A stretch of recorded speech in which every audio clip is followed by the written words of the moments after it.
Hey, I'm Orlando Jones, and I just want you to know that the Moana Nui podcast will be starting soon. Stay tuned, yo. I'm Veronica Taylor, and from myself and Ash Ketchum, I just want to say, Moana Nui, I choose you!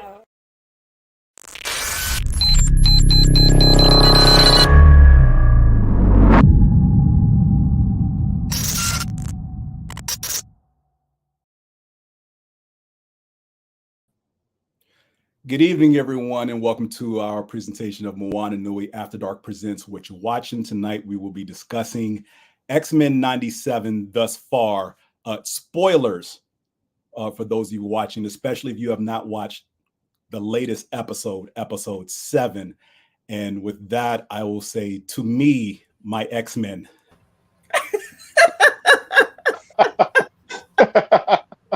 Nice. Fellow mutants, welcome. Nice one. To the School of Exceptional Youngsters. I welcome you all here this evening for this discussion of the exploits that we've been going through these past 6 Wednesdays, excuse me. How are you all feeling this evening? I'm feeling good. Lovely. I feel like fucking humanity up. Right. Magneto was right. Whoa, Magneto was right. Styles, I'm patience, please. That is not the way. We should seek a peaceful coexistence. No, with the normal humans. No. And where did that get you? Right. Where did that get you? Look, I'm all chilling with my girlfriend right now. Y'all supposed to be doing better than this. Your girlfriend mealy mouth anyway. She should have stood up for you. I'm just saying. Right. We're supposed to be alien culture. I'm basically trying to conform to their way of doing things. You know, I'm new in a foreign land. When in Rome, do as the Romans do. And how we're supposed to be right. I mean, it was cool until I saw Gambit's ghost in my vision, and then I lost my ish. You know, if we're supposed to be dancing. Like you ain't shit. Like when Gambit's ghost found you, he really had something to say to you. Like you ain't shit. We're supposed to be dancing and drinking wine. But y'all were. You were. Until you weren't. Making love. Until you weren't. Like, why are you watching them making love? Freak. I'm low-key feeling this wig though. Like, this might show up somewhere else. So, for those who have like I said, spoilers if you have not seen today's episode, especially up to this point, I'm not dead. Despite what the show would have you believe, I'm not dead. I am very much alive, chilling in the y'all empire. So let's start with the first 2 episodes, which pretty much set the tone for this ain't your Saturday morning cookie cutter. We just fighting evil mutants, and that's it. Run of the mill X-Men. Like, aside from the fact of trying to convince folk that I'm dead, what are some of the standouts from early on in the series that took you by surprise, caught you off guard, made your jaw drop? That's, because tonically, I think everyone was a little bit like, I need therapy after that episode. The weather forecast. Of course, the weather. That was epic. Yeah, it damn sure was. Yeah, it was. I felt like I had gotten I had been rejuvenated when I saw that. I was like, yes, come on, original outfit. That's what's up. It was great, right? Magneto's speech to the UN. What was that episode? Oh man. Yeah, we're only doing the first 2 first. Stop jumping ahead. I thought that was the second one. No, that was episode 3. Okay, sorry. Yeah. It's cool. But no. First 2 episodes, I was pleasantly surprised to see the dysfunctional X-Men. Like, they got issues, they got problems. Ain't nobody talking to nobody, people being lazy. And I think we all can say that we were surprised that Scott Summers could fight. Like, got an upgrade. I was about to say thank you, Joy. I'm like, Scott, you first of all, you looking buff, and then you're using your visors to fight and fly. I'm like, dude, you did your Spider-Man landing? What the hell? Right? Since when can you land on the ground by slowing your speed with, like, what kind of crater to the middle of the earth was he making to land like that? Oh I'm like, you had to go straight through the earth, dude. Come on. But I was like, yo, this guy got to upgrade. I'm just glad that they're finally doing right. And again, James will tell you, I know Scott Summers fan, but Scott Summers in the comics versus Scott Summers from X-Men when we were kids, two entirely different characters. So X-Men 97 to me so far, at least those first 2 episodes, I should say, feels like somebody said, you know what? I'm sorry, Cyclops. Let me do you a solid for how we shitted on you back in the 90s. Because again, in the comics, Scott is a bit of a badass. Recently, not the 80s runs. He had his moments.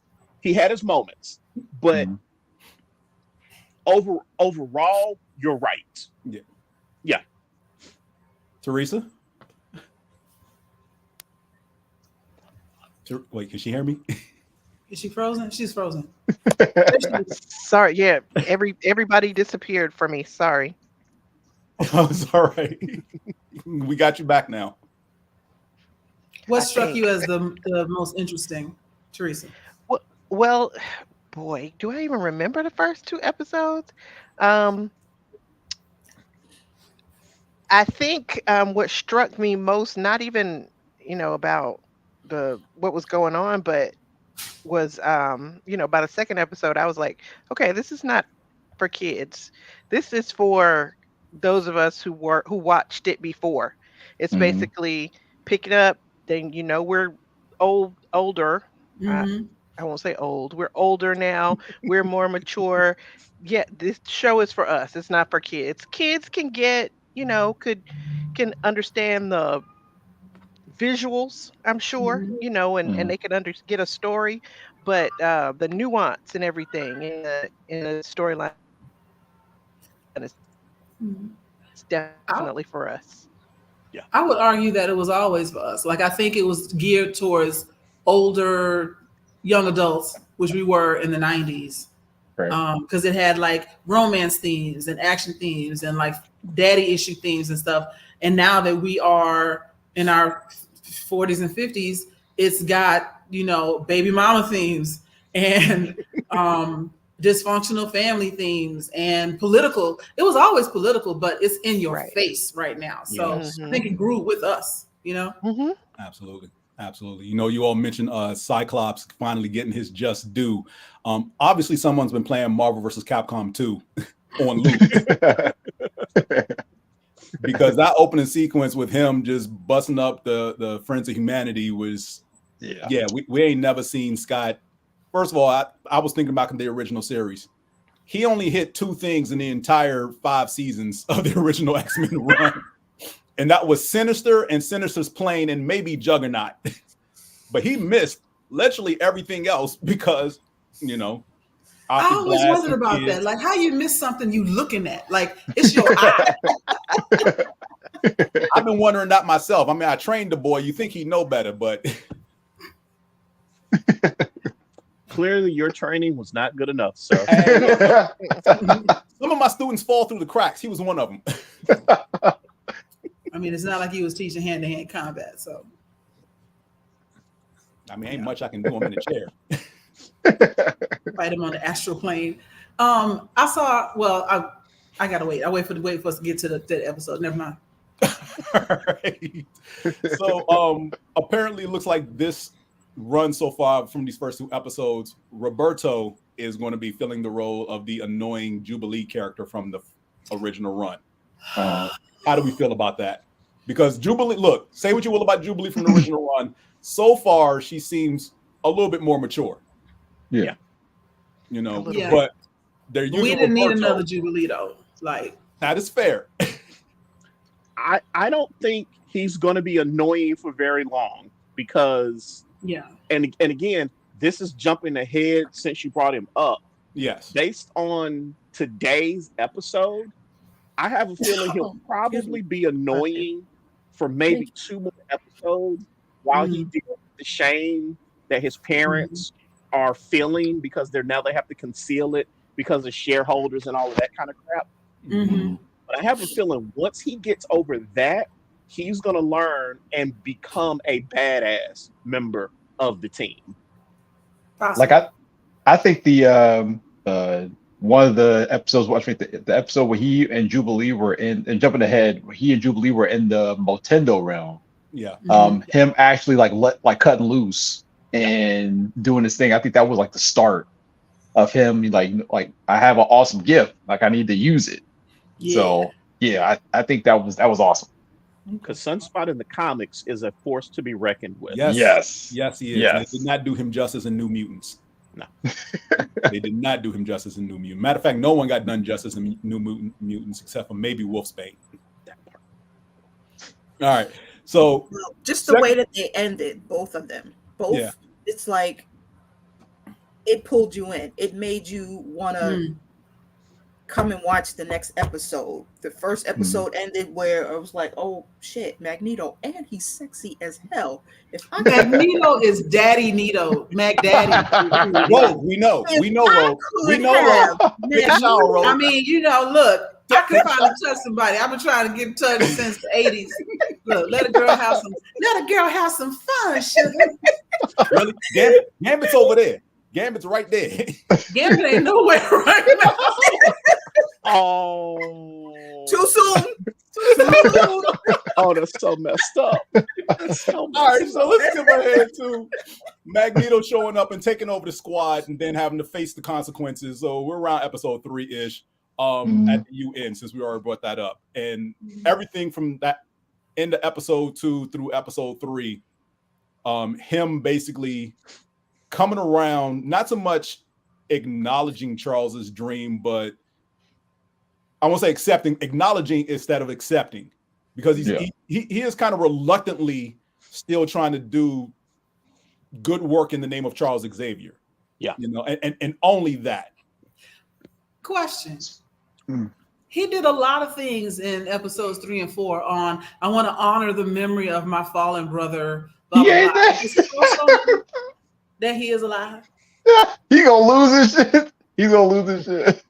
Be mad at the motherfucker. I'm out here chucking and jiving for these damn UN people, and you out here getting it on in a robot suit in space, bruh.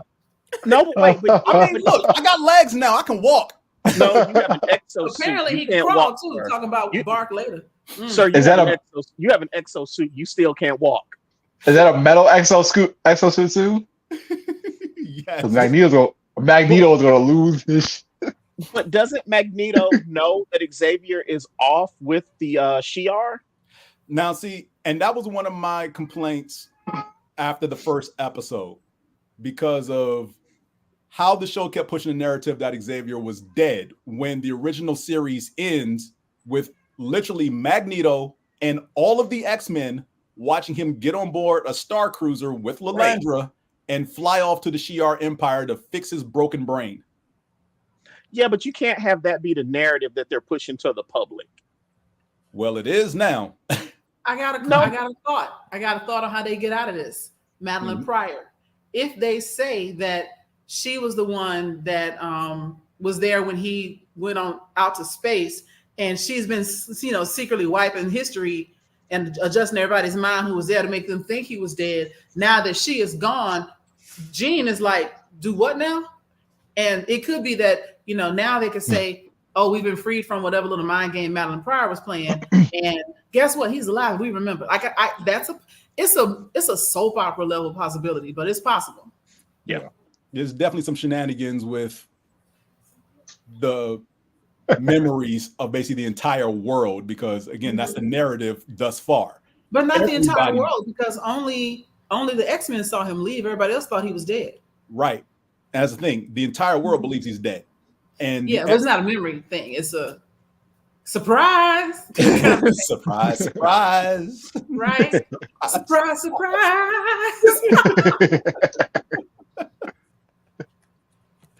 So did anybody besides me believe that Magneto should have dropped the tribunal of the UN when he had them hovering up there? No, that would have just made it worse for everybody. Yeah, I was gonna say now. In hindsight, no, go ahead, Kyle.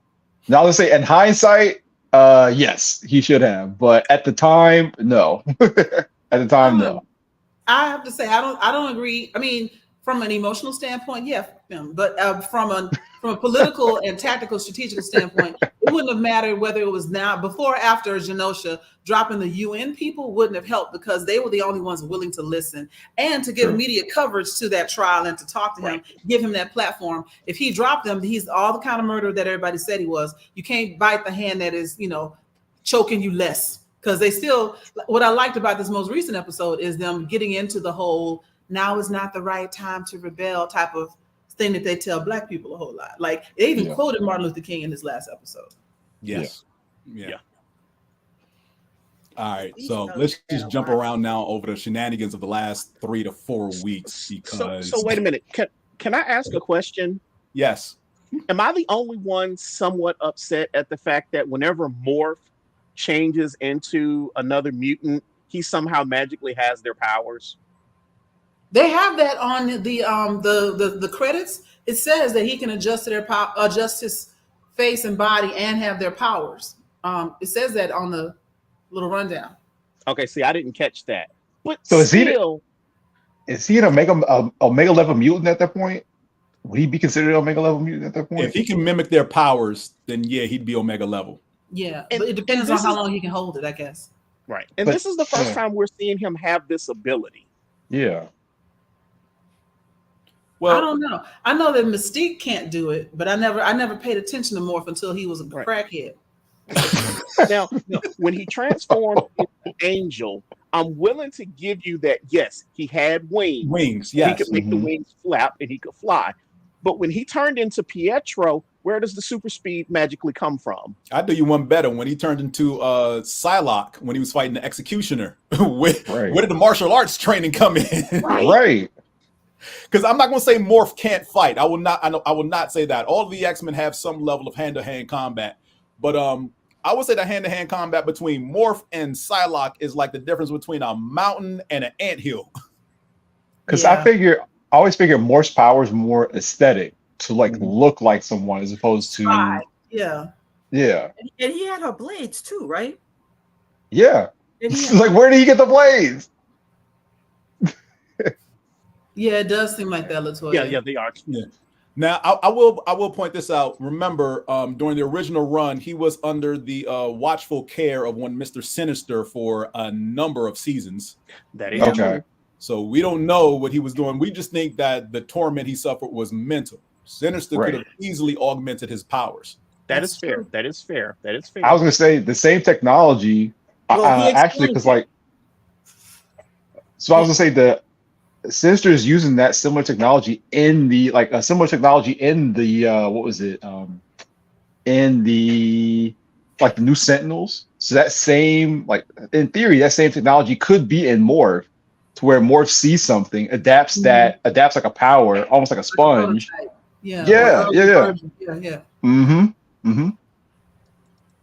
Fair indeed. So, Storm getting her groove back.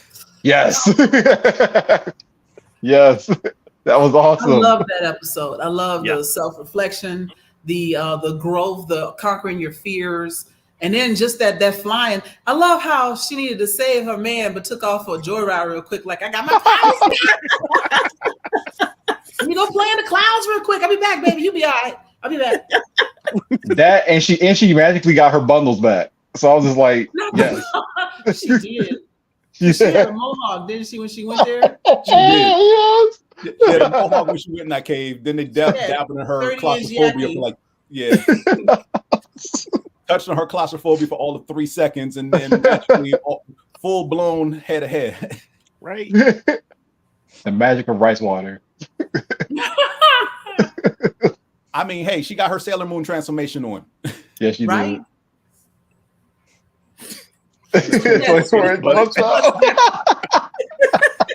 Exactly that. Oh man, she looked good though. So, what's because this is so in your face, and Joy, you mentioned it earlier. A lot of the somebody check on Kyle. That was my cat. He's got the zoomies, and yeah, he is on one tonight. Does your cat have a red lantern ring? Should we be worried? My cat does not have a red lantern ring. We just got him last week. Yeah, that I know of. Okay, so your cat is Daxstar. Got it.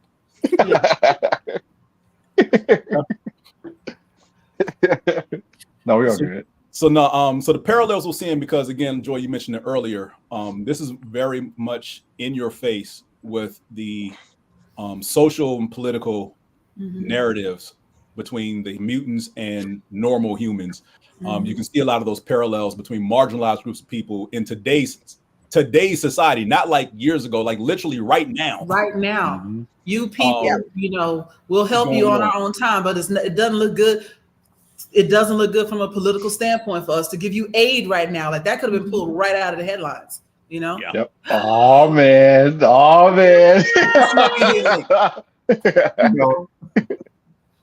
Sir, how are you doing?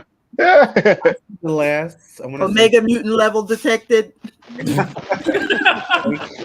Wait, Malachi, do we have on the same shirt? Y'all do. Yes, we do. It's like tic-tac-toe down the middle. Well, mine's is no, it's not. But I love the looks. This is quite festive. What you got on? What you got on? Who was that? Teresa, what you got on? It's a Wolverine shirt. Very nice. I see the Crocoan font, right? Is that Crocoan font? Yeah, I think it is. Well, really, I'm the one who's joining late. It's an alternate color scheme. I approve. It is something that we do like. It's something that is X-Men related, so that's all that matters. So I spent the last 10 minutes trying to get into the chat because I recently got a new laptop and this is my first time using the camera, so my apologies for being late. You're here. That's all that matters. Yeah, we were just talking about your girl, so you came in at the right time. It happened. So get me up to speed. Do we love it or do we love the show? I love the show. I love it. I'm still need therapy after every episode, but I definitely love the show. I was gonna say I was initially for the trailer, I was kind of thrown off by the animation. Love the animation. Love the animation. Really come around to the voice work as well. Because again, it was shaky at first, to be honest. Yeah, it was kind of shaky. Rogue got on my nerves the first couple of episodes. I was like, girl, don't nobody in the South use that many colloquialisms in a 30-second span. Like, oh my God. I'm just nervous as a long-tail county road. I didn't find it as much. I did realize that with Rogue, Wolverine, and sometimes Storm, it was kind of rough because people forget this is 30 years later. These people are in their 60s. So they're not going to sound as young and sprightly like we remember in our youth. But I realized that with Storm, you can tell that the voice actress got more comfortable being back in that space because kind of more and more like, herself. Rogue, for the most part, I'm okay with. There's some things, that she'll say that sounds a little too aspy, a little too like, hey, I'm wearing a muumuu in a trailer park. But I still love it, I will tell you, the voice actor that I have not warmed up to even now is Jubilee. And I mean, yeah, Jubilee, so expect it. But for her, I get that they have someone who is a person of color who's actually Asian, in the role. Does that mean that she is right for the role to play the Asian character? I don't know yet. But overall, they're fine. It took me a little time to get used to Jean's new voice, but I'm kind of used to it now. Because if I'm not mistaken, the voice actress who was originally Jean, she's doing Val Cooper now. I think I read that somewhere. Huh. Yeah, but I need to verify that. But well, overall, I mean, Jean faints so much that it won't matter. Right? well, she wasn't fainting in this episode this week. So he was like, listen, y'all, I can still do heavy lifting. It kind of reminded me of, so I would assume that almost everybody has read this except for Teresa because she's not into comics like we are. But circa May of 2001, we'll say June, when they first did the E is for extinction storyline, when Jean and Beast, they're assigned to go to Genosha, during the after the genocide. And one of my favorite quotes, even now, she says, I make up for having unnaturally thin wrists for a really extremely buff mind. I was like, that's different, but it's than doing the books. But so we are spoiling, right? Yes. Yeah. All the way up to today's episode, please. Okay, so I'm not gonna say any more about Genosha until we get to episode 5.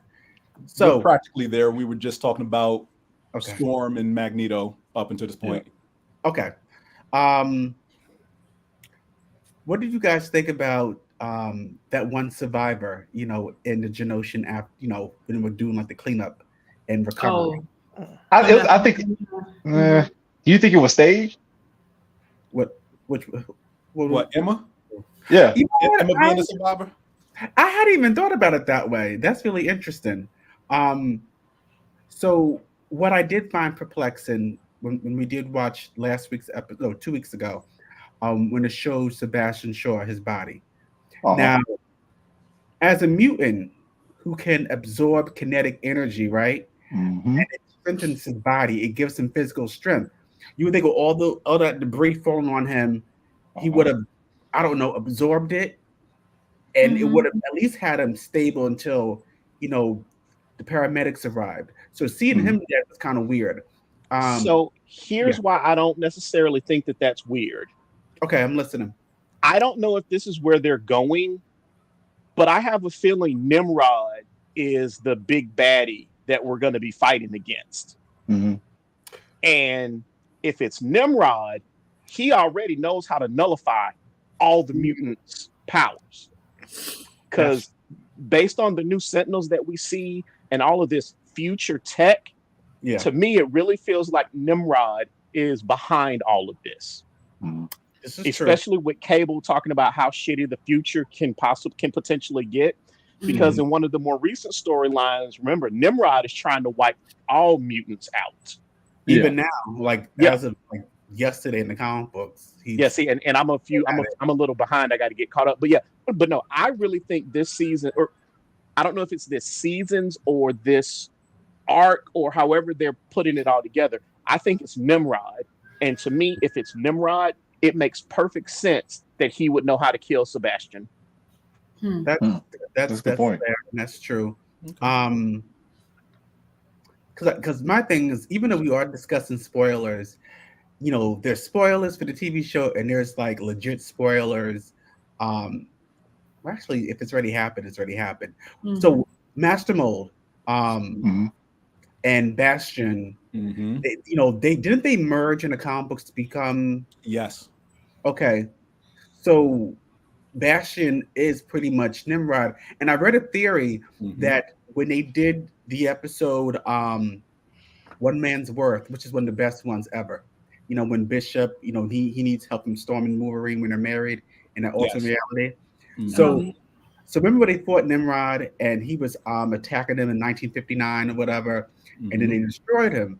So there's a theory going on now that he stayed, a part of him remained in that year, 1959, and the government officials started working with it, and then they really started. What was the first one? Operation Wide Awake? Was that in the 80s with Freedom Force? Matt, come on, I know you know this. Remember, it was the first real government. I think it may have been Freedom Force. Yeah, because they were involved with Project Wide Awake, and I think it included Henry Gyrick, and this is probably in the mid to late 80s. I did see, and then God forgive me if I'm jumping over the place. When they said OZT, was I the only one who squealed? Because I squeal a lot. Be quiet, Joy. OZT went over my head. I'm going to admit that. Yeah, Okay. I didn't know what it was. Okay, so Bastion, who was the big baddie who was revealed at the end of this episode. Right. Back in 1997, he actually attacked the X-Men, and that's when he was first revealed those Sentinels. So the X-Men was split up. So there was Storm, Wolverine, Cyclops, Jean, and Cannonball. They were imprisoned elsewhere, and the other team, Bishop, Gambit, Rogue, Joseph, and Beast, and they had Trish Tilby. They were stuck in Shi'ar space. So there were no X-Men present to stop this Operation Zero Tolerance. So the only ones that were available was Iceman. So Iceman, he actually ended up saving one of my favorite mutants, Dr. Cecilia Reyes. It was her first appearance. So she was, outed as a mutant as she was, operating on somebody. So he saved her. And in my other favorite mutant, Marrow from the Morlocks, he saved her as well. So after they dealt with Bastion in Operation Zero Tolerance, the X-Men reunited in their gutted mansion, and that's when they pretty much did a new roster. Marrow and Maggot stayed, but OZT refers to that. It's when they had the government funding and the government okay to wipe out mutants. And if you look at it, they're doing it again with the current fall of the House of X, rise of the powers of 10, with Orcus using Nimrod, who is pretty much Bastion. So it's the same themes that are being played with, that are being updated, for the times. I should, and I know it's slightly off topic, but it's still about the X-Men. How much you all know how much I love the whole Krakoan era. I loved how it was the glow up for the X-Men and mutants in general. But they're doing such a shitty job of closing this era. Mac, did you read today's Rise of Powers of 10? No, I'm a little behind. Okay, so I'm not gonna say what happened. No. Go ahead. Don't worry about it. If you need to spoil it, go ahead. I want to still try to be discreet. Xavier, he is the ultimate fuckboy. Like, he is just like, yes, I'm right here. He's worse as Charles Xavier than he ever was as Onslaught, and that's saying a lot. Yeah. So last week, and this is all to for the bigger picture, but I mean he killed off some of his students. This week he was given Orcus the okay to eliminate some humans in exchange for mutant lives, and I'm like, the Xavier I knew would never do that. But it goes back to when Magneto died 2 years ago. He begged Storm. He said, "Watch Charles," because he's so dead set on proving that he's a good man, and he said we must be careful of men who say they're good men. And I always thought that part was very chilling, because Xavier, he still thinks in his heart, as they said, the no place of his heart, that he's still a hero, but. You are condemning humanity, the same humanity that you've been wanting to sit at the table 1963, but now you're having them, what is it? He's coming up space stations and, shooting people in the head. And, I was like, Magneto was right. Like Cal says, Magneto was right. But that's the thing about being feeling justified, is you can always feel justified. And if we look at all the villains, especially in Marvel, we know they do a really good job with having villains that have a point, like Magneto, like Killmonger, like Thanos. If you started the X-Men, if you jumped into the X-Men universe in the middle, as he's already turned, so to speak, he's a fucking villain who thinks he's justified, and he can tell you why. No, this is right, because, it reminds me of that What If episode where Thanos kept trying to convince people he wasn't doing genocide.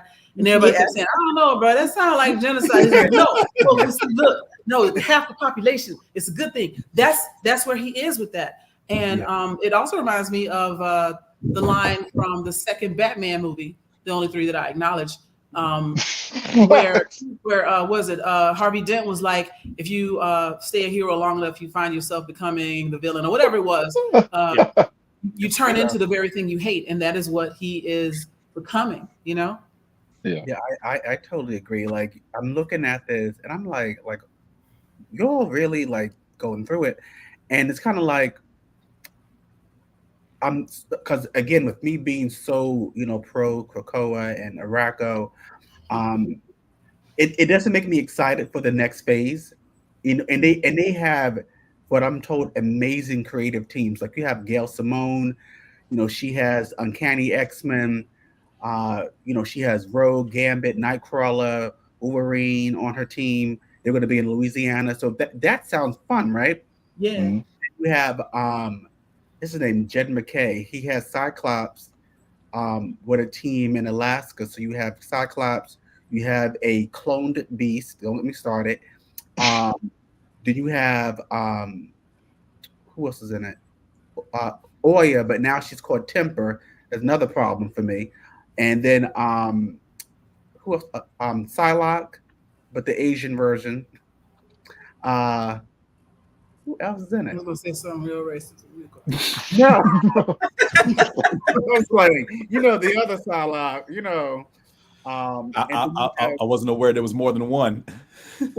Okay, so James, are you a fan of the comics, or are you more so with the TV shows, movies, etc.? I know some of the big events of the comic run, Okay. up until about early 2000s. Then it pretty much gets crazy. So were you aware that Psylocke, the one that we knew, like her mind was right, twitched. Okay. Yes. Okay, so now they're back in their original bodies. So you have Elizabeth Braddock as Captain Britain. Okay. And you have what's her name? Kaiwanen. I can't even say her name. Yeah, but the thief who switched the bodies. Yeah, it's back in there. Okay. So she's on Cyclops' team, and then you have the exceptional X-Men team, which is brand new. Kitty Pryde, she wants to leave the life behind for the 40th time, and because she's like, girl, choose. And she's back in Chicago, and so there she becomes a barista, and she is going to be training like the New Mutants, alongside Emma Frost. Now, what was cool about that creative team is they have a Black woman writing the book. Like, this is the first time they've ever had a Black woman writing a core X-Men book. My thing is, I'm like, girl, so out of all the mutants, you could have chosen to lead this team of brand new mutants. You're going to choose racist Kitty Pryde, who's been known for saying the N-word since 1985? Okay. So again, I'm not excited. Then of course they announced, the additional titles. So of course they're gonna have they're doing NYX, with the street level mutants, and I'm like, okay. And they're doing Phoenix. She's gonna have her own book where she's gonna be in the cosmos, which sounds exciting, right? And then of course they're doing a Storm solo series. Now, I am nervous as hell because I don't know if you guys saw on Twitter when they showed like the preliminary artwork, and they gave her like the old mohawk, and she had on that Ross Dress for Less business suit on. Yeah. I was like, not my Roro.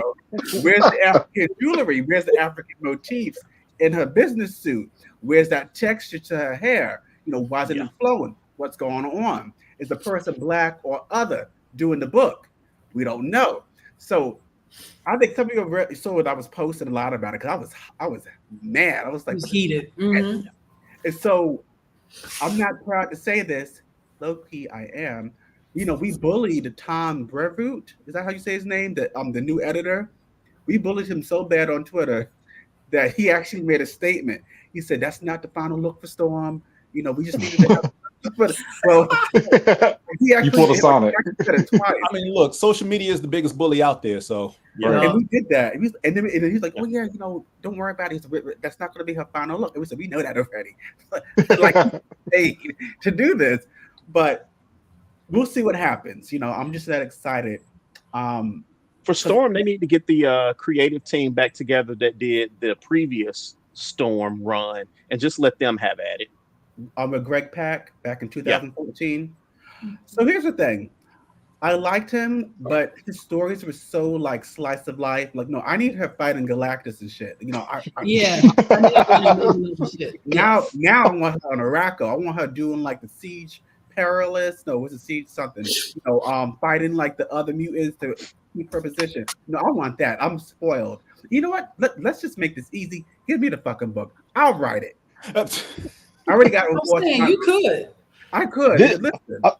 I was like, wasn't she able to like control like a landmass at some point, like the past couple runs and some shit like that? What do you mean in Araco? Yeah. Yeah, she was the regent until she stepped down after Magneto died, and then last summer she actually waged a war against Apocalypse's wife, Genesis. Yeah. And, so it's like so we're doing all of this, phenomenal, exceptional shit, right? All to bring her back to Congress. So she's going to be a lobbyist in statues. I don't think so. No, we're so beyond Congress. I won't stand for this, y'all. I just want. I want to switch gears a little bit though to go back to the TV show. Because I'm hearing a whole lot. Am I the only one? Am I the only one that was excited to see General Ross and Captain America show up? Ooh, yes, I saw that. Yeah, I was happy to see them. I literally kicked my feet sitting on the couch like. That man was arrogant as hell. Like, this bunker is built to withstand the Hulk. There's no way in 2 seconds later Rogue is just busting through like, come here. Where you at? I love that they got the voice actor for General Ross. I love that he sounded like the guy that played him in the MCU who passed away. William Hurt. William Hurt. Oh, is it? Yeah, they confirmed it. It was for him and for somebody else, Captain America. Nice. It was That's William awesome. Hurt and Steve and Chris Evans? No. No. Let's not get crazy, Joy. It was no. The voice. I believe the voice actor for Captain America in this episode is the same one who does the voice in the What If series as well. Oh, okay. The same guy. Yeah. But can we discuss how petty she was for taking that shield? Right. I wasn't getting She threw it. No, she didn't take it. She threw it. She didn't take it. She threw it. That was justified because he's basically like, all right, let's go. And he's like, well, I represent the American government. I can't just be seen busting into Mexico City wearing the stars and stripes. It's like, so you want to stand by and do nothing? Well, I mean, my hands are tied. Well, since your hands are tied, you don't need this damn frisbee. That's right. And she was right. She never stopped you before. Then you I wanted her to take it and use it. But that's what I thought she was going to do. Yeah, that would have been dope. But you and I also picked up on, and this is also just me having like the comic book knowledge. So with Rogue and Captain America, they have a unique history. Her first appearance is actually in an Avengers comic book, Avengers Annual Number 10, circa 1981, and at the time she was part of Mystique's Brotherhood. Yeah. So Rogue by herself took out the entire Avengers, which is pretty cool. And then later on in that issue, she, took, Ms. Marvel's powers, and the rest is history. Mm-hmm. Now, what they did that was cool years and years later is that after AVX, Avengers versus X-Men, circa 2012, Captain America at that time was like, listen, we need to, work on our public image. We need to be supportive of the mutants. So let's create a unity team where it's half mutants and half, I guess, regular superheroes. So you had Cap, you had Rogue, you had Wolverine, you had Havoc, you had Scarlet Witch, and you had Thor. Pretty cool team.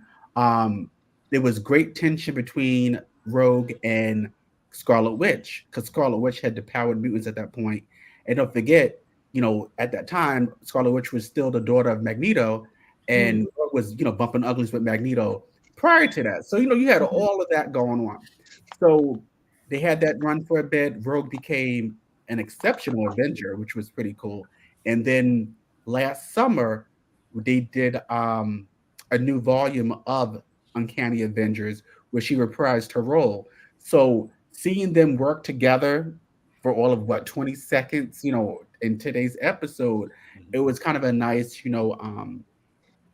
I guess it wasn't intentional, but with me, it was kind of like it was nice context or whatever. But I enjoyed it. And I like her because she's always like ribbing Captain America in the comic books too, because she's Southern trash. So yeah, and he's Mr. Goody Two Shoes. So yeah, you got that, the white boy from Brooklyn, but gentrified Brooklyn before it was gentrified. So right.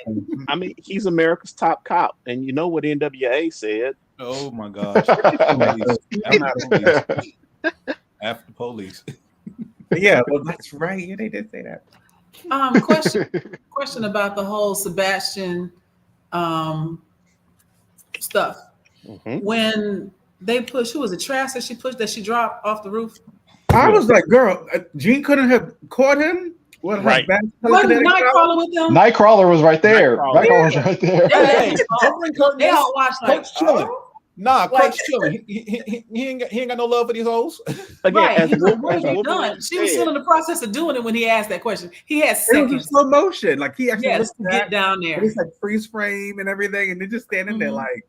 As Wolverine said, we all wanted to do it. Right. Wolverine and T speaking the truth.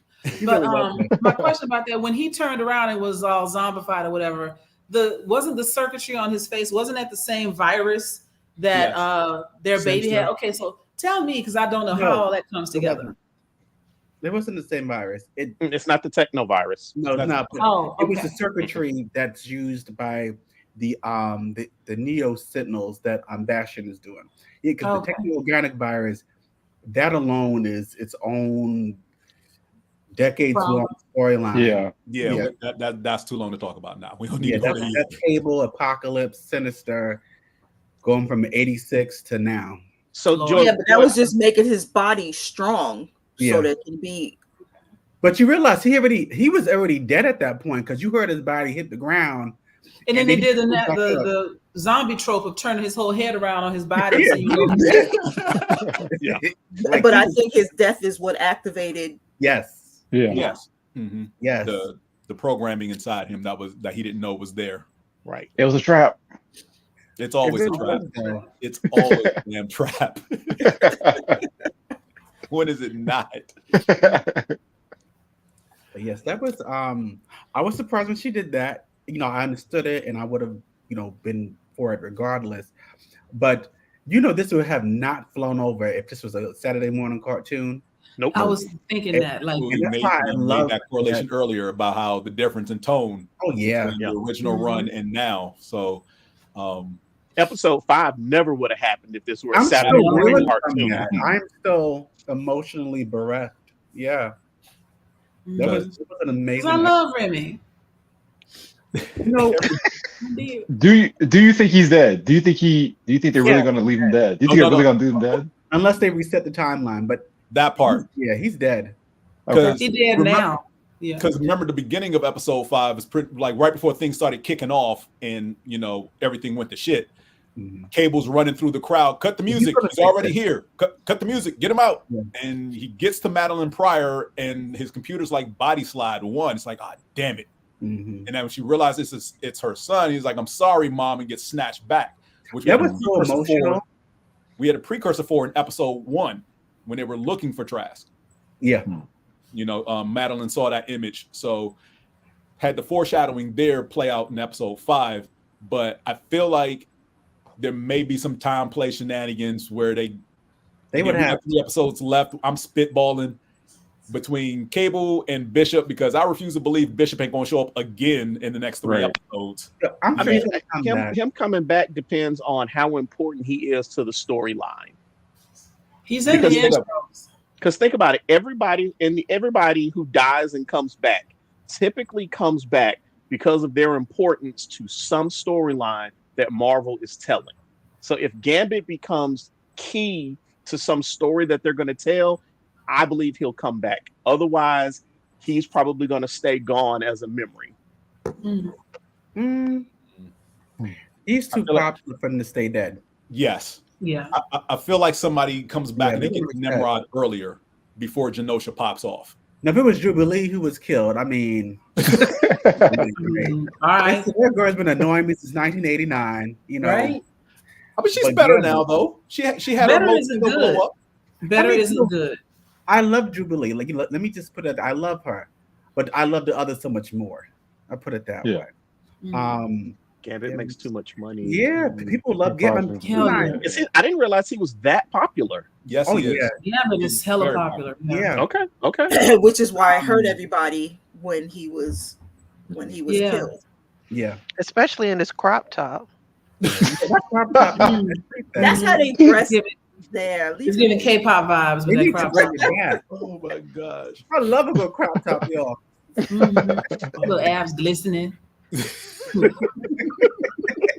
Oh my goodness. But you know, I saw recently that the voice actor for Gambit, he was at a con and he actually had it that same exact crop top. And they have a picture of him wearing it. Nice. Yeah. Nice. I said, bless your little heart, you little Cajun. You know who we haven't talked about is Forge. I thought we was purposely not talking about him. Oh, my bad. You know what? We can discuss Forge. So as a character, you know, I do appreciate him. I do like him. Absolutely. However, y'all, I still do not forgive him for breaking Storm's heart back in 1992, when he rescinded the marriage proposal just to bump uglies with Mystique in the next issue. So for that alone, I'm Wait, did he know he was smashing Mystique? Yeah, because she was okay. Just making sure.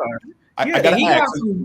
He got the in the blue booty for real. Like, yes, he knew what he was doing. That freaking Smurf. But yeah, so he devastated her, you know, when he took back the marriage proposal, and they didn't talk for a year, and then they started dating again. And then in '96, when she had her mini series, she dumped him, you know, do a video call, the other version of webcam back then, so she could start flirting with Cable for the next 4 years off and on. But I will always love the life death storyline. You know, I love that they were able to do as much as they could in just 30 minutes. Now, granted, how I would have done it, because, you know, with all things Storm, you know, I'm always going to have, like, you know, like the red marker or whatever. She should have had her powers by the end of this season. Like, I wouldn't have done it this soon, considering in the books, she didn't have her powers for literally 5 years. And it was so much character development and growth for her in that time period. Now with Forge, right, wasn't she fighting with Scott? No, and she won. She beat Scott for leadership of the X-Men. She beat his ass. She even took on the Avengers, because there was a scene where She-Hulk snatched Storm up as she was wearing this beautiful white duster. She had on, like, the little dangling earrings and the mohawk. Anyway, She-Hulk grabbed her up, and you see like the look of just like, I'm so unbothered because I'm still gonna end up kicking your ass even though I don't have any powers.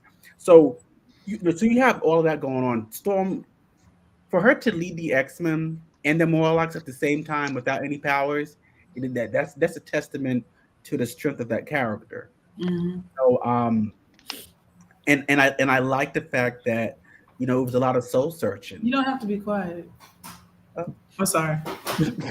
There was a lot of soul searching, and I think I would have liked to have seen that just a bit more. And I know you guys saw what I was posted on Facebook. She did not have to share those episodes with those other characters. Yeah. Give her own full episode. Nobody cares about Jubilee. Nobody.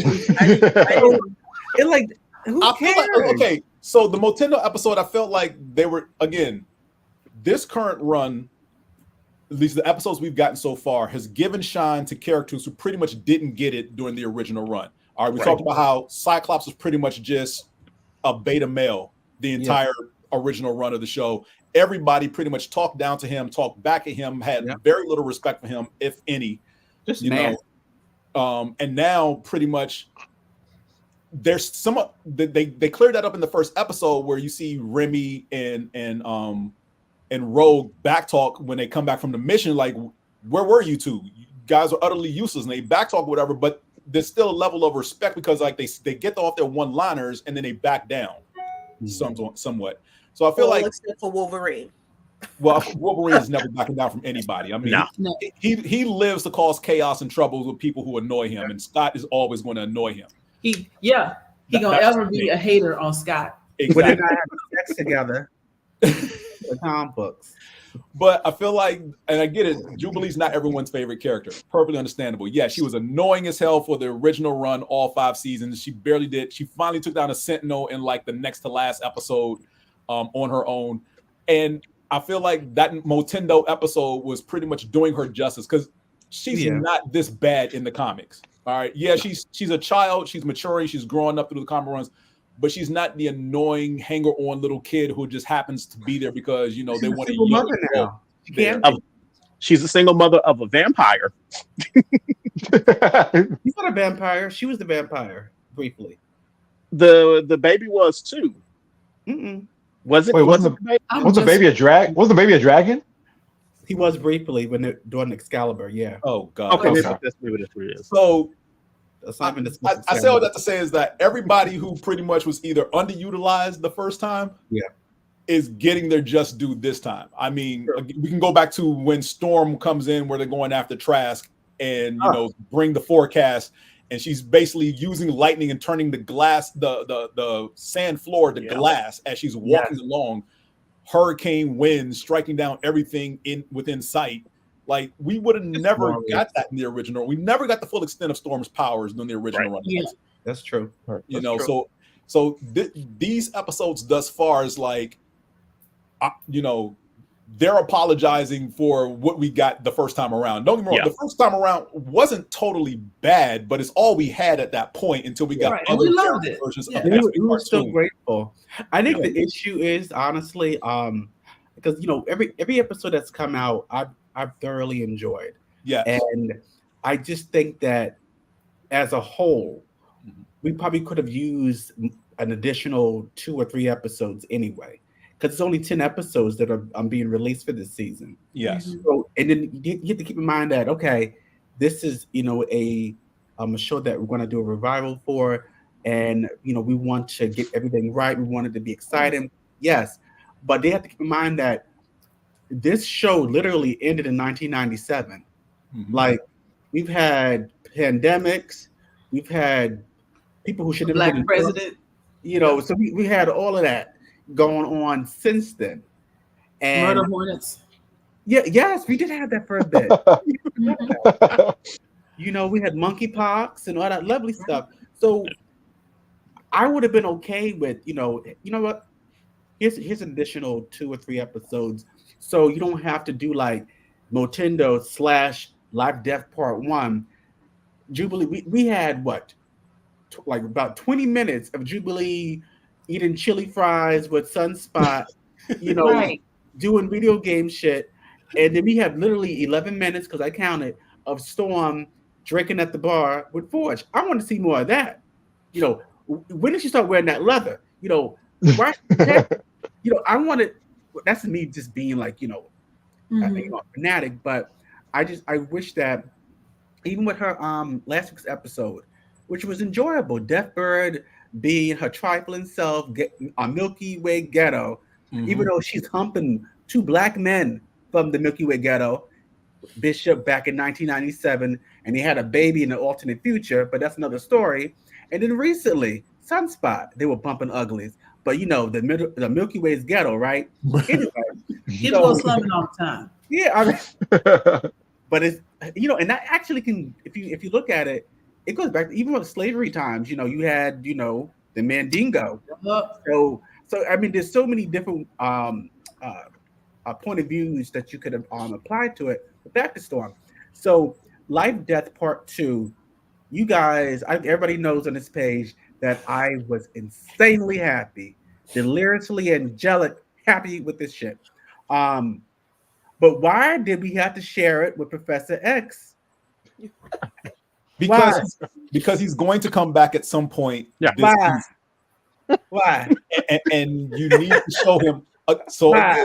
Because he's. That's the other episode that we could have. They could have made it 11 or 12 episodes. They could have made it 15. Thank you. Yeah. We could have got more, but we definitely could have got more. But Marvel, Disney pretty much got asked for 10. And look, these are full on 30-minute episodes. These aren't like 30 minutes because there's we need hour-long episodes for each one. Ooh, I don't know about that. I don't know about that. I'm good with the 44 minutes. But that also brings me to another question is, all of this was written by someone who's no longer here. So, well, he was the showrunner. He wasn't necessarily a writer. Thank you. No, he was the writer. He was a writer. He was a writer. Yeah. I thought it was just a showrunner. Because again, the first 2 seasons are already written. Obviously, he's credited as a writer on the show. Okay. Like it shows up in the credits. And he starts sharing the writing duties as of last week's episode. But so about him. I still want to know what he did, because you can't just tell me because he likes posing with the shirt off. Half of America likes posing with the shirt off. I don't see the problem. So here's the thing. From what I saw, and based on what I saw 2 years ago on Twitter, he was just very aggressive, and he liked to stay in the comment section battling people, which was annoying and also unprofessional, right? Because you're still representing the brand. So he had an OnlyFans, and I don't know if it was like the free edition or the other one. Okay, fine, but again, keep in mind that you're working for Disney. Yeah, and everybody sees something, right? Yeah. With that said, you have to be careful what you do online, right? Mm-hmm. So you shouldn't be able to go on his page, on his Twitter, and click on his likes, and you see what he be liking. I'm gonna leave it at that. Oh wow. Okay. So you have that going on, and I'm sure that contract with Marvel coming from Disney has some morality clauses in it about things that you do and whatnot. Yeah, and that's something that I always kept on the forefront of my mind, when they discussed them, because to me, just based on what I saw, with my own 4 eyes, he just a bit full of himself, very narcissistic, right?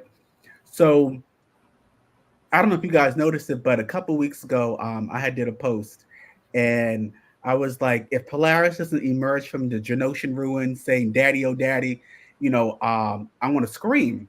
So I made that my tweet on Twitter, and so somebody, because it started going viral, so someone randomly tagged Bo on that tweet.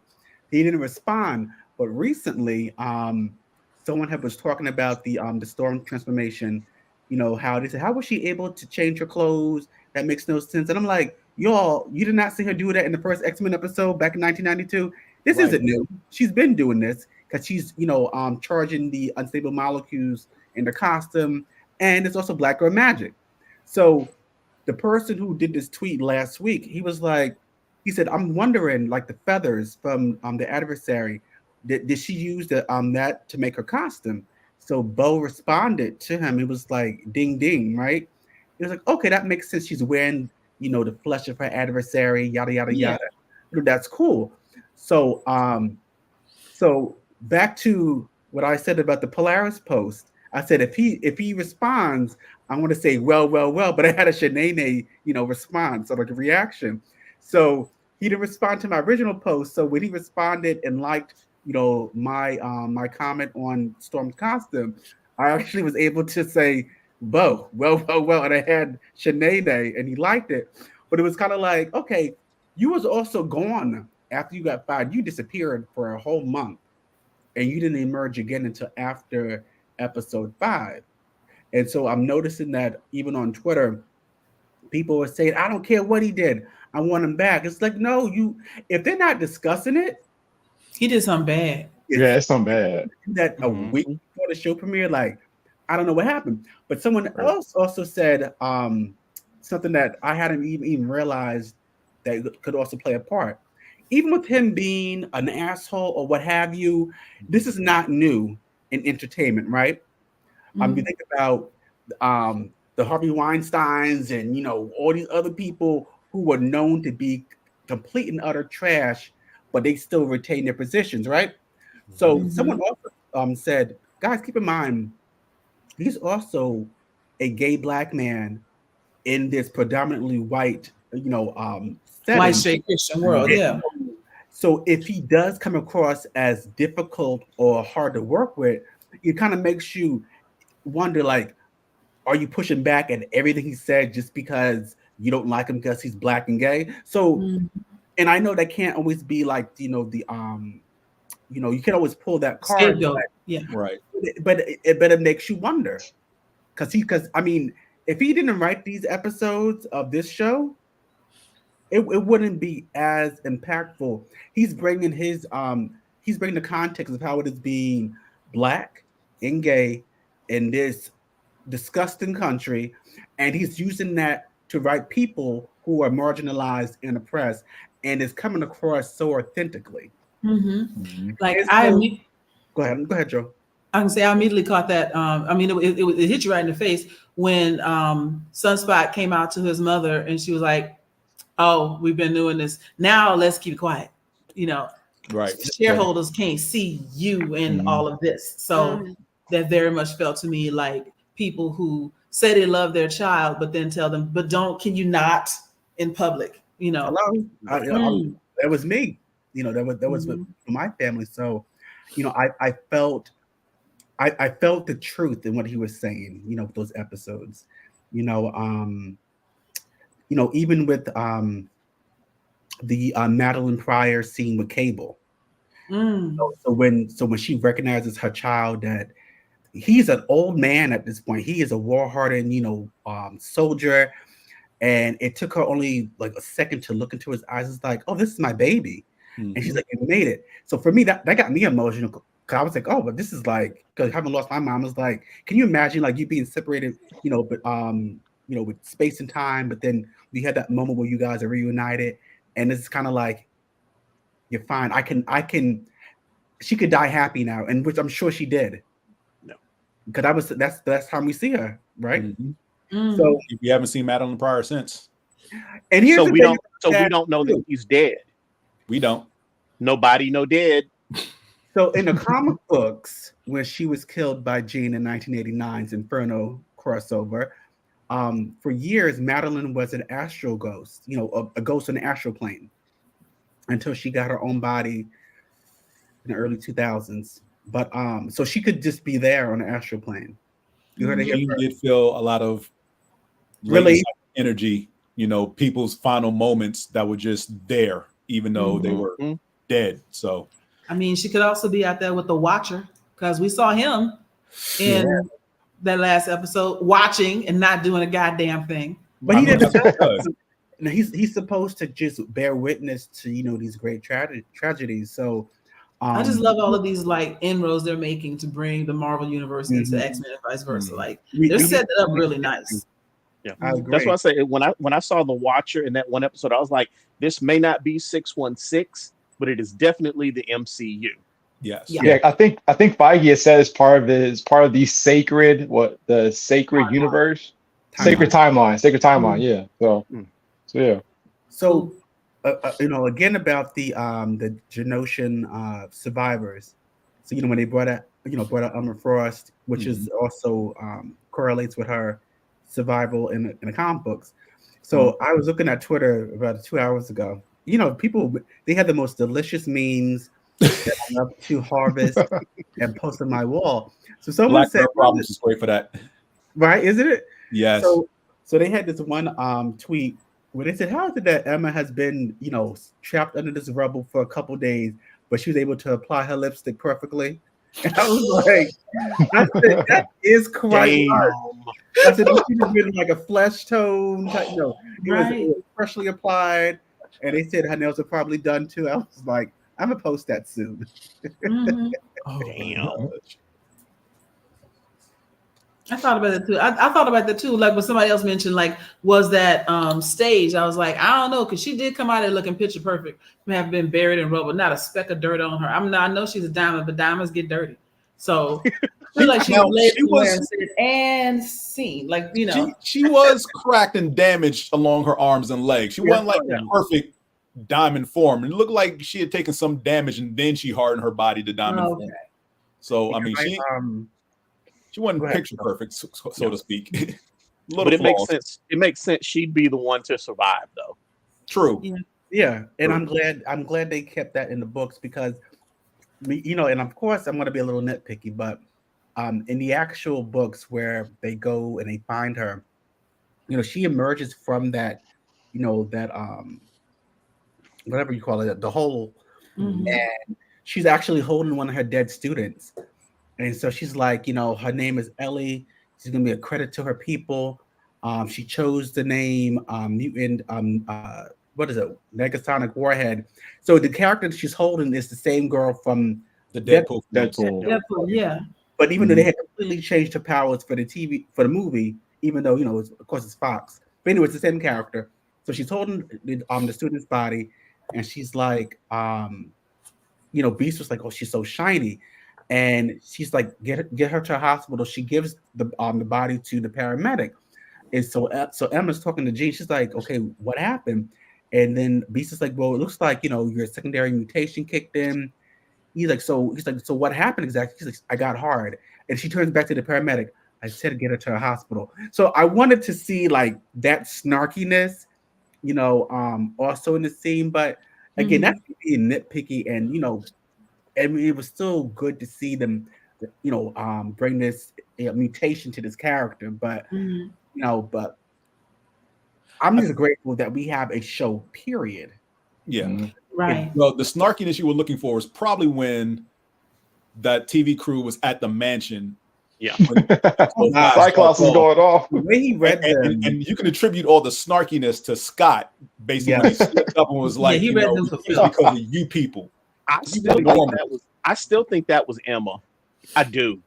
I still think that was Emma. Look, we know Emma is a messy little so-and-so. I'm gonna keep it PG about her, but we know she's messy as hell. You get something similar from Beast. He's like, yeah, you out in front of my house filming while this whole place is dying. Yes. Well, so I mean, they definitely took her to task for that part. The part she played in, the coverage and how she covered everything from both the disaster Genosha and just covering the X-Men at the mansion was just like, was it a fluff piece PR stunt? Yeah, to some extent, because did she really want to be there? I don't think so. She acted like, she was interested in getting to know them, but how much of that was genuine and how much of that was actually her doing her job? I don't know. She looked like she might be a furry. Like she was feeling Beast. Right. You know what I'm saying? So here's the thing. It's just aftershave. Because they actually dated in the comic books for a long time. But Trish, when it comes down to it, it's always her job first. So I want to say it was probably in '95. They were doing like the legacy virus storyline, which is pretty much, it was a lethal disease for mutants at that time. And so they had confided in her what was going on. So, but her being a reporter, she's like, I got to tell everybody what's going on. So she broke the news, and it ended up with one of the mutants getting lynched and killed. And so later on, Wolverine actually dragged her for it, which was pretty cool. But Trish has always been about the news first. She doesn't care about them. Beast broke up with her in 2002, 2003, and the way he did it was like, you know what? I don't want to date you anymore. Because she broke up with him initially, saying that she couldn't date him because they were claiming that it was bestiality because he was going through another mutation. So he was mad at her about that. So when they met up again, when she wanted to apologize, he was like, you know what? I may even be gay. I got to go save these students. And he left. So that was a big question, about 20 years ago. But yeah, Trish has always been trash. So I don't like her, and she don't like me. What did y'all think of the relationships? How they showed them?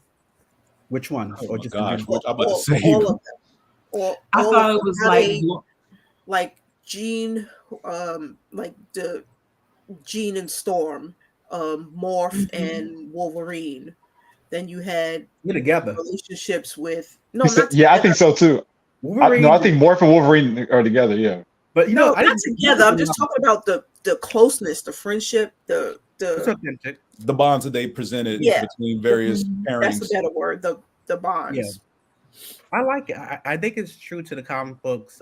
Storm and Jean have been best friends literally for 50 years. Yeah. So I love that they're showing, that friendship, that bond. They actually showed a piece, one of the final Krakoan, pieces of artwork, and it shows everybody walking into one of the gateways, and they're actually holding hands. So I love like the end of Korra. Huh? Krakoa? I'm sorry, it reminded me of the end of Korra, last Avatar, Legend of Korra, when they hold hands, and walk off into the sunset. You know what? Maybe that's okay. Maybe he got his inspiration from that, because I haven't finished that particular show yet. But spoiler. No, it's okay. I haven't watched it yet. I'm good. But no, that's a friendship that pretty much needed to be shown between Jean and Storm, because you would never know that they were close in any way, shape, or form in the original run. I don't think they shared more than 5 minutes in a scene at the same time in the original run. You never even hear her call her Aurora in the first run. Right. She didn't do either. Anything, the friendship was that they highlighted between any of the women characters in the original run was Rogue and Storm. Jean was just kind of also there, but over that thing. I mean, she was usually passed out, so she didn't get a lot of words. I mean, hell, think about how that first episode went when they went and found Jubilee. It was Rogue and Storm out on the shopping spree. Right. That's true. So, I mean, but yeah, they never even hinted at their friendship in that original run. So, James, I have to say this quickly. It just clicked to me why you have on a bow tie in the blazer. I love it. Sorry. By any means necessary. I mean, see, his subtitle says Lilandra's boy toy. I said, okay, I'm glad that's the reason. Oh, there we go. I love it. And she's trash too, because she was beating him last week. That's what I said. Wipe out, I'm gonna just, wipe out your mind, forget about your children. He's like, but we saved the universe because of your crazy ass brother. But I'm supposed to forget about the children that I trained? Get the fuck out of here. Right, just so you can appease your wild, crazy ass sister. Get your sister in line. Yeah, all that was ridiculous. The people, because I mean, the people didn't want him there either. Like that was them, the higher, I guess. Why did she do that anyway? Why he couldn't just be her side piece? My thing is, how much power does a royal family have if there's an additional, like, your advisors have as much pull and sway to be like, we don't trust this marriage, you got to do something to make us happy. Like, what, like, are you queen or are you not? Like, it's one of the, it's not halfway. You either are or you aren't. That's how it is with all royalty right now. Look at what the shit in real life was going on in the UK. I mean, the other option was Lilandra could have fought her for it. Like, she'd have been like, you ain't touching my man. All right, let's fight. Lilandra don't think she could take her in a fight. That's why she let her put up with that. Which Lilandra ain't shit. You can't. She probably can. She can't fight Warbird. No. But and also, speaking about that, I really wanted to see what else was going to happen when Charles took everybody to the astral plane and was like, all right, it's time to go to school because you bitches have forgotten just what is supposed to happen. Right. Somebody said he was living his Michelle Pfeiffer fantasy from Dangerous Minds. Dangerous Minds. Yes. He was living his Dangerous Minds fantasy. Because you was. How do I reach these kids? So did you guys raise your hand when you talk? Right? We hear the apple in her mouth. I was like, you know what? That was a little too close to a ball gag. I mean, she did tell him he could bark later. I don't know what they be getting up to in there, but it's now I'm gonna do a meme about Deathbird with the apple in her mouth. Thanks. I mean, there's already one of her running through the streets talking about the ghetto. Yeah. But Nene Leak's face with the Deathbird. Woo, the ghetto, yeah. Okay, nobody talked about Scott and Madeline having this mental sex capade. Oh, I mean, so is that count as cheating? Yes. That's cheating. That's cheating because then you had Dean come in saying, "Excuse me." I didn't know that wasn't Jean going on. I didn't know that it wasn't Jean until Jean showed up. That was because Madeline was like, "Tell me about him, Scott. Tell me about your son." Why wouldn't she know? They left at the same time. So that was purposely misleading, though, because I did the same thing.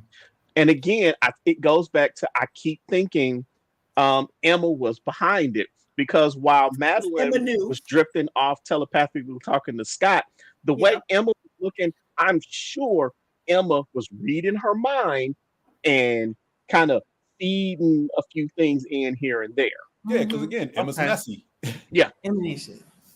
I want to be friends with Emma. And Scott's weak because he will date any telepath in the room.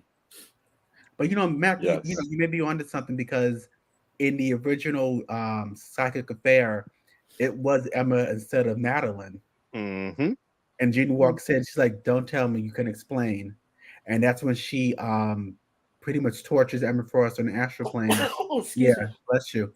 Yeah, so and then she was watching the whole thing in the cartoon. Mind trip indeed. That's how she did it. So yeah, I like the nods to the comic book they're doing. Yeah. But I also like that it's still very much, in the X-Men 97 universe. I am curious to see I'm curious to see what they're going to do with Vulcan. You guys saw him with the Imperial. Yeah, I saw Vulcan. Mm-hmm. So for those who don't know, I'm not even going to spoil it. I'm sorry, y'all. No, go ahead. Vulcan, no, don't. Please. Oh, sorry. Don't. Because Joy, you don't know, right? I don't. No. Okay, then I'm gonna. Yeah, so just Vulcan. No, James, don't say it, James. What? I'm sorry. We're gonna come back and do another episode. James, shut up. We're gonna come back and do another episode with the last parts. Yeah, the last. Absolutely. Yeah, and I'll wear my costume in part 2. Yeah. I wasn't going to say anything about Vulcan. I was just going to bring up how Ronan the Accuser stay getting his butt kicked. Yeah, he deserves it. He did get whooped. I forgot about that. That's another process. He in the face with her heel. But that part, she's he got his universal weapon taken and knocked out, and my thing is Gladiator came in there, after Warbird, and I'm like, well, Warbird kicked my butt. Why am I standing up to Gladiator? The way he punched her though, and she went flying, that was delicious. I mean, because Gladiator could easily take Warbird. That wouldn't even be much of a fight. Which is why he's leader of the Royal Guard. So right, that's true too. But it was nice seeing those characters. Yeah. So did you guys know that the Imperial Guard, they were created by Dave Cockrum, who was, instrumental in designing the all different X-Men, and he was also part of DC's Legion of Superheroes, right? So I didn't know that. Yeah, so he is like X-Men royalty. So the original designs for Storm and for Nightcrawler, they were rejected by DC because it's actually 2 characters that are merged together to create Storm, and then Nightcrawler. It looks like Nightcrawler. So when DC was like, no, we don't want these characters, and when he was hired to work on Giant Size X-Men #1 circa 1975, he used those designs, and he's like, okay, yeah, that's we'll keep them. So that's pretty dope. Nice. Yeah, so that's why a lot of his Imperial Guard characters, they were supposed to be in Legion of Superheroes, because that was a massive book that had so many characters in it. So I was gonna say that Deathbird's security team, almost the helmets almost reminded me of Orion from the New Gods. Yeah. Yeah, I wouldn't like be the design surprised. of them. Yeah. Because Jack Kirby, he did go on to work for DC for a bit. So Absolutely true. There's that. Yeah. I'm gonna go ahead and break out. This has been great. Can't wait to see the next part. But this costume itches. It itches for 90 minutes. And I know that thing is real hot too. She's had a fan going. She's had a fan going. You gotta lift it up a little, bruh. But y'all, it's been real. This has been great. I would love to chop it up about all this again, and I'll see y'all next time. Absolutely, Joy. Peace. Bye, Joy. All right, so favorites. Let's wrap this up because we are getting close on time. Favorite standout moment so far. Ooh, I'll go last. I mean, I'll call my name first. I'll say Rogue and Gambit's last stand against the Sentinels in Genosha. That was really good animation, really good teamwork, like excellent teamwork with both of them, even though it ended with Gambit's death. I thought that in that scene where he like he exploded that entire Sentinel, like Master Mold Sentinel, was amazing. So yeah, that was probably my favorite scene thus far in the series. That was top tier, easily. Definitely. Teresa? I guess I should have said don't call my name first or second.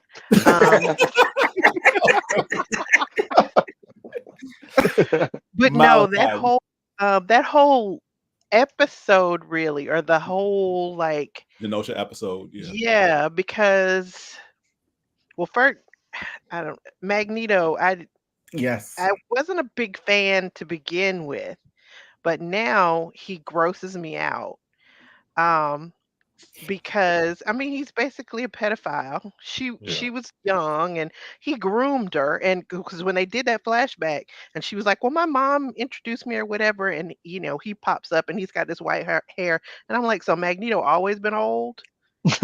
Pretty much. I mean, him and Xavier are about the same age. Yeah, and they do that whole thing, and so when she comes in and she's all in her outfit and they're dancing in the sky and stuff, that was a pretty cool start to everything that's going to go down. And at one point when she was like, because she's had her conversation with Gambit, and of course they're talking about how they can't touch each other and stuff, and how his heart beats for her, and she's like, yeah, I can't feel it. But at one point after she kissed Magneto, but she knew she would have known, I'm sure, that Gambit was there anyway and would have seen that, even though she kissed him, and she's like, sometimes, what is it? Something about the skin. It's deeper than skin. Deeper than the skin, right? So she's making her decision there that she's that she loves Gambit. She's going after him, but she knows he saw that, and it's gonna break his heart. So, I mean, really just there's a lot of emotion in that episode, from that kind of emotion all the way down to Gambit's death. But yeah, it was pretty cool though when the thing stabs him and he uses that to power it up so much that he blows it up. Yeah. So yeah, really just that whole sequence starting at the ball to the ending in Gambit's death. And I thought that they were going to bring him back. I thought there would be a different timeline or something, until they had his funeral. And then I was kind of like, well, maybe they're not, but who knows? And look, when you got Cable and Bishop, coming back, I expect time jumping shenanigans over the next 3 weeks in some sort. Malachi, what you got? I want to go last. He did say that. Yeah. Okay. Simone? All the Storms. All of Storms episodes where she's just kicking ass.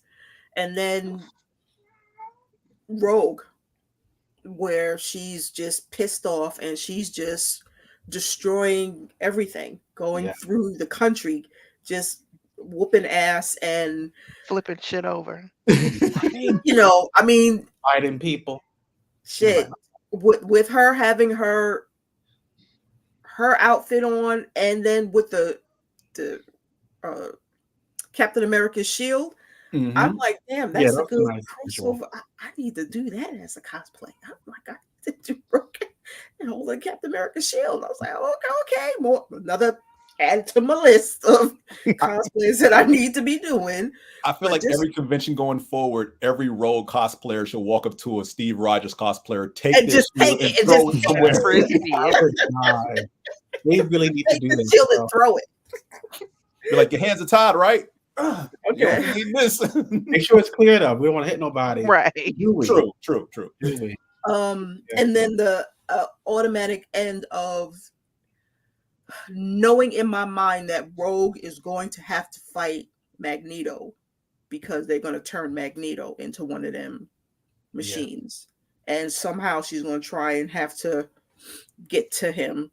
And so that is in my head of, okay, how is this gonna end? Because I know she's angry. Yeah, is an understatement. Furious. Well, I will say this: it might be Joseph. We don't know for certain that it's Magneto. I thought about that too. Because in the comics, there's a clone of Magneto called Joseph. Yeah.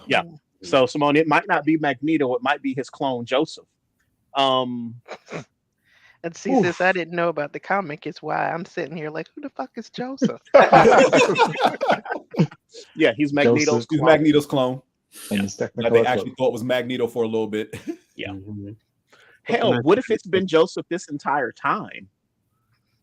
It was Agatha all along. It was Joseph all along. Right. If I had to pick one standout moment, I would say that opening Sentinel fight, because that was just, I mean, you got Gambit riding on Wolverine's back, charging up his claws, and then tossing him into the Sentinel. Then you got that one point when the Sentinel pulls Wolverine out and throws him at Beast, and then they all gather back together, and then Cyclops calls in Storm to give them the forecast. That's just, that fight sequence was amazing to me. It was. Absolutely. I'm gonna be greedy here and pick 3 because it's the conversations more so than the action. It's the depth of the conversations. The one between Trish and Cyclops, the interview where he finally pops off because he's had enough. Conversation between Wolverine and the real Jean Grey because she's in the middle of the lake, going through trying to figure out which memories are hers and which aren't. And then the conversation between Rogue and Gambit before everything pops off in Genosha. It's just the depth of those conversations. The latter two more so dealing with what we feel, what we remember, and how we perceive love. Wolverine, look, in that moment, I wouldn't have blamed Wolverine for basically leaning in and going all out in that kiss, because even though Jean initiated it, he still backs off. Yeah, because this is something he's always wanted. Like, he's been pining for Jean since the day he met her. And to pretty much back off and be like, it's Jean and Scott, it's always has been and always will be, there ain't no room for a third party in this. Like, for him to do, quote, the honorable thing and back off from that, like, I wouldn't have blamed him for going in, because Scott pretty much got with Madeline. And while no one knew that she was a clone, no one will be mad at Jean for just stepping out and doing her own thing. Because how do you pick up from where you believe you left off when another person's been living your life for who knows how long? Yeah. So, true. Right. And then with Gambit and Rogue, just how they define love between themselves and each other. And like Teresa said later on, where, she kisses Magneto and realizes that it's more than just the skin, based on what Gambit had told her earlier. So, like, for me, it's those 3 conversations that pretty much stand out more than anything else in the entire series. Yeah. And lastly, Malachi. So my favorite, let me stop. So, there have been a lot of epic scenes that, had me sit up straighter or start screaming or start doing cartwheels. Because I love the X-Men that much. I've been a fan now for the last 30 plus years, and I've been reading the books since 1996, almost nonstop. So this is definitely a visual treat, I'm here for it. But most importantly, I'm here for Storm. So it was a very emotional episode last week. We've all been in a state of mind where we felt like we were less than or unworthy or just not deserving of good things in life. And it was very it was very interesting to see Storm, who has always been a character who was always so strong and stoic, have those same very human fears festering within. And when I watched that episode, and she was, being taunted by the adversary as she's dealing with her claustrophobia, you felt yourself getting pulled in. And when she reached that critical moment when she was like, you know what, I am done with this shit. I am done being chased by my fears. And then when she woke up, that was such a transcendent moment. And not only did she wake up, she showed out. And that scene where she just reclaims her power, and because up until that point, we didn't even know that she was still, keeping a lid on things, even amongst the X-Men. She was still shrinking herself to be a part of, this team when she was always more. So when she, said, you know what, I'm just going to let go and trust in myself.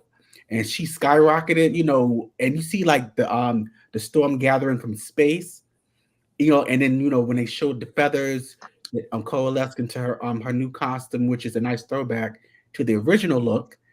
I just thought it was so therapeutic. And for me personally, it was a rough week, when I was inside, my head, and I was feeling all those things that I just, said earlier. But to see her push through, it got me to push through. And then, you see her start having fun. So she comes back down to earth. And then, there's a part where she, before she does a sonic boom, where she does a little pose. And it's like, yes, that's what I'm talking about. And then she's, scaring the horses and everything.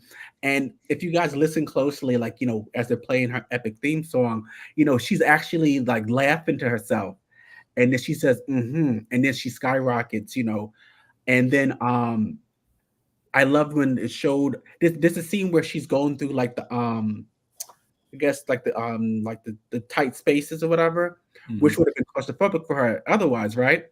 So when she's doing that, and right before she hits the water, you see her face, it changes, and she kind of moves her hands out more, and that's when she starts doing like the water sprouts and everything. Like, to me, that was just it was art. It was art on every level, on every level, and that's my favorite scene. The end. I kind of figured that was going to be your favorite. Yeah, How do we know? It's on my Facebook. All right, well, that's going to wrap it up for this episode of the first 7 episodes of X-Men 97, and we will wrap up the entire show next month. So 3 episodes left. Hope everyone else is enjoying as much as we are. So for that, I, one Charles Xavier, will say X-Men disband. Really? We're sending you back to Lalandra. Yeah, I'm okay with that. I'm actually okay with that. Bark like a dog with time. Yes. Good night, everyone. Good night, guys. Good night.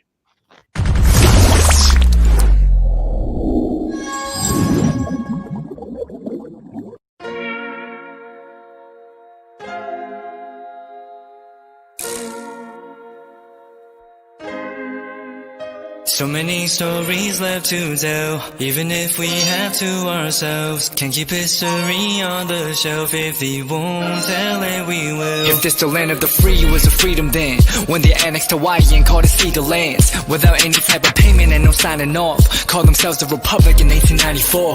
1.2 million acres overtaken from the native Hawaiians. When they resisted, the West retaliated in violence and erasure. The Hawaiian language is banned as part of colonialism's plan to expand, yeah. Stuck between a rock and a hard place. Multiple bombings of Kaho'olawe as a part of their ongoing war with Asia. Used it as a place for target practice. No consent or compensation. Colonizers call for annexation.